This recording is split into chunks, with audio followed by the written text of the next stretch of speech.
Resuming debate, the Honourable Member for Crouch and Malahat Langford. Thank you very much, Madam Speaker, and I am very pleased to be rising on this very serious emergency debate that has seized the House of Commons that was brought forward by the Leader of the NDP, the member for Burnaby South. And what we are talking about tonight, Madam Speaker, is of course the very serious allegations that have come forward over the last week presented by the RCMP. And before I get into the crux of my speech tonight, I want to say that, as the Member of Parliament for Cowichan and Malahat Langford, I represent a fairly large South Asian population. And I want to say to them directly, Madam Speaker, that we are taking this issue seriously because I know there is a lot of fear in that community. And I know there are some very complicated relationships with the Indian government. And I also want to say, too, that I bear no personal ill will to the country of India, to the government of India, but the circumstances that have presented themselves to us demand that we as parliamentarians stand up and act. No self-respecting country would let these types of allegations slip by without a firm and serious response, and that is precisely what we in the NDP are doing. Yep. So let's go back to that bombshell RCMP announcement that came on Thanksgiving Monday, October the 14th, presenting evidence that agents of the government of India were involved in serious criminal activity in Canada, homicides, extortions, and other criminal acts of violence. The use of organized crime to create a perception of an unsafe environment targeting the South Asian community in Canada, and of course, interference in the democratic process. Madam Speaker, this is not new. This is something that our country has now been exposed to for over a year, and it started in September of 2023 when the Prime Minister stood in this chamber, used the power given to him as a member of cabinet to make an explosive statement about the government of India's interference in our internal processes. Yeah. And since then, Madam Speaker, we've had the Hogue Commission release an interim report. And if one is to read that report, Madam Speaker, you can see references to India's clandestine activities littered throughout it. That was followed, of course, by the report of the National Security and Intelligence Committee of Parliamentarians that, again, throughout that report, details everything that India has been doing, from election interference to the use of criminal activity to basically terrorize the South Asian population. And this is not just coming from hearsay, Madam Speaker. Both of these reports are based on credible and solid intelligence gathered by the RCMP, gathered by the Canadian Security and Intelligence Service. These are the men and women who are out there in the field working on our country's behalf, and they are ringing the alarm bell of what India and other countries are currently doing in Canada. But I think the most worrying part of the NSICOP report, Madam Speaker, is in paragraph 73. And I'm going to quote it because it was quite the revelation. Quote, "This paragraph was deleted to remove injurious or privileged information. The paragraph described India's alleged interference in a Conservative Party of Canada leadership race." So we know those tentacles are running deep. We know that members of Parliament in this House for several months now have been operating under a cloud of suspicion because some members of this House have been named as witting or semi-witting participants in foreign interference. They are taking direction, sometimes monetary resources from a foreign power to do that power's bidding and to influence the processes in this place. And Canadians have a right to be concerned about that. So we came together in a rare moment, Madam Speaker, at the end of June as the spring session was running out. And this House came together and we passed Bill C-70. The Senate passed it in short order and it found its way to the Governor General to receive royal assent.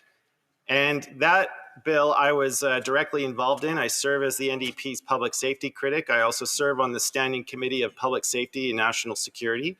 And that gave our law enforcement and intelligence agencies the important legislative tools that they need to do their job. In fact, in talking with many CSIS members, they felt that under the previous law, they were operating under an analog law that was out of sorts with what is required in a digital world. But it's not enough, Madam Speaker, because we find ourselves here today following October 14th and the RCMP's announcements. I now briefly want to go over what the NDP has been doing since then, because we are the party in this place that is demonstrating to Canadians our solid commitment to uncovering the truth on this issue. We started off last week by spearheading a call for an emergency meeting of the Public Safety Committee. I led the way in getting unanimous support for that, which is very, very rare. Hear, hear. And we had a meeting on Friday. Friday, we had a meeting of the Public Safety Committee, and we were able to pass a motion, Madam Speaker, that is going to start a study into this. We are going to call upon the Minister of Foreign Affairs, the Minister of Public Safety, national security experts, and members of the RCMP to come before our committee and provide us with the answers that Canadians deserve. I also followed up that motion because it successfully passed, and I'd like to thank members from all parties for passing that motion. It was unanimous.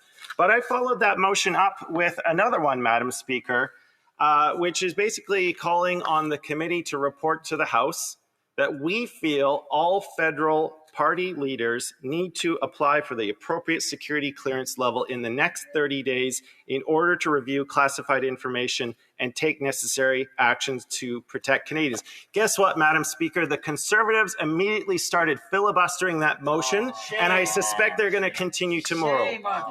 They are the only party in this place whose leader has refused to get the necessary security clearance to protect Canadians, and that is absolutely shameful. Yeah, it is. And I will get back to that near the end of my speech.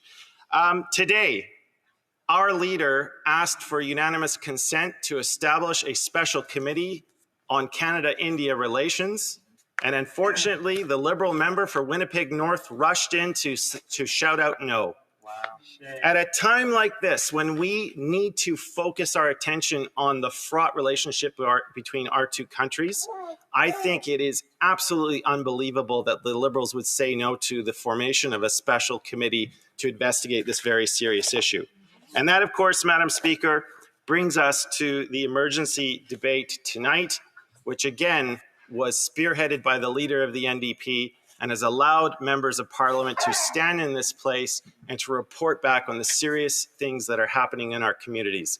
We will not waver on this issue. We will continue to show the leadership necessary to get to the bottom of this.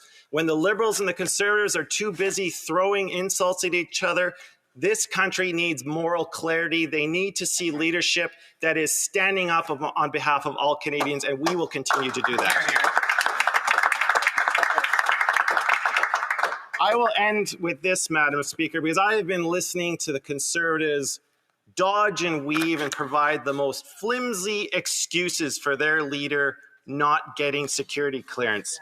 Well, let me quote some of the top national security experts in Canada. I'm talking about former CSIS executives, former advisors to prime ministers, both Liberal and Conservative. They have described the leader, the Conservative leader of the opposition, his position as nonsense, as ridiculous, and as nonsensical as there being no reasonable justification.